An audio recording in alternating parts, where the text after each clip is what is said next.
Ha paura. Oggi tubetti, ceci, lupini e pinoli. Come prima cosa mettiamo a tostare i pinoli in forno a 5 minuti 180 gradi. E nel frattempo ci caliamo i tubetti 5 minuti così scaricano un po' di amido e poi completiamo la cottura insieme ai ceci.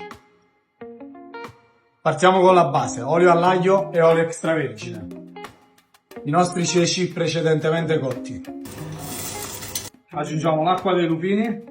Lasciamo cuocere per qualche minuto, nel frattempo che la pasta termina la cottura. 5 minuti sono passati e aggiungiamo i tubetti ai ceci. L'ultimo minuto di cottura aggiungiamo la nostra crema di ceci, così al naturale, solo ceci e un pizzico di sale.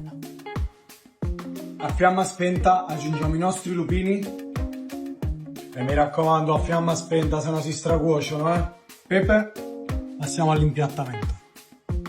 State tranquilli che anche se la pasta non ha cotto tutta all'interno dei ceci, è cremosa uguale. I nostri pinoli tostati sono diventati una salsa, ma questo non ve lo dico come si fa. Qualche goccia di salsa al prezzemolo e chiudiamo con la nostra polvere di alloro e ginepro. Ora non ci tocca che assaggiarla. Lucio! Oggi Lucio non c'è, mi tocca mangiarla da solo. Beh, Ha paura.